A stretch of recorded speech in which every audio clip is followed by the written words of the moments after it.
నమస్తే మామ. ఈరోజు టాపిక్ ఏంటంటే పక్కన అయితే అంకుల్ లోడ్ మోస్తుండదు మామ. ఆ అంకుల్ అయితే చిన్నప్పుడు కలెక్టర్ అయిదాం అనుకున్నట్ట మామ. కానీ ఎన్నెన్నో అనుకుంటాం అవి అయితే కావు కదా. ఇంకా మెల్లగా స్వీట్ షాప్లోకి అయితే మెల్లగా పోయి ఒక థమ్స్అప్ తీసుకొని మెల్లగా అయితే తాగినా మామ. తాగిన తర్వాత ఇంకా మనం ఊకున్నాగా పక్కన స్వీట్ షాప్ ఉన్న అయితే ఆట పట్టిద్దాం పదా మామ. నాతో పాటు వచ్చేవాడు ఫోన్ చూసుకుంటుంటే మెల్లగా ఉంటే మనకు ఉండంగా మనం గెలుపుతూనే ఉంటాయి ఒకరిని. వాడు చూడు ఎట్లా అవుతుండు. ఇంకా తర్వాత నైట్ అయిందాము, నైట్ గిరాకీ లేదని ఇంకా కస్టమర్లు ఎవరు లేరని ఇంకా మెల్లగా క్లీనింగ్ అయితే స్టార్ట్ చేద్దాం అనుకున్నాము.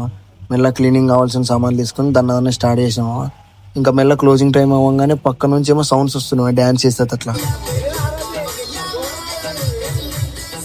పక్కన స్వీట్ షాప్ లెక్క రాగానే మనం రాజస్థాన్ స్టైల్లో డ్యాన్స్ చేస్తున్నాము. మనకి గిట్ వేయాలనిపించింది కానీ రాదు కదా, ఎట్లో ట్రై చేసా. ఇంకా లాస్ట్కి షాప్ అయితే క్లోజ్ చేసి ఎవరింటికి అయితే వాళ్ళు వెళ్ళిపోతున్నామమ్మా. ఇంకా మధ్యలో నన్ను బస్ స్టాండ్ దాకా డ్రాప్ చేస్తుంటే చిక్కిందే ఛాన్స్ అని ఇంక ఎక్కినామా. సరే మళ్ళీ వచ్చి చూద్దాం. Last bye bye.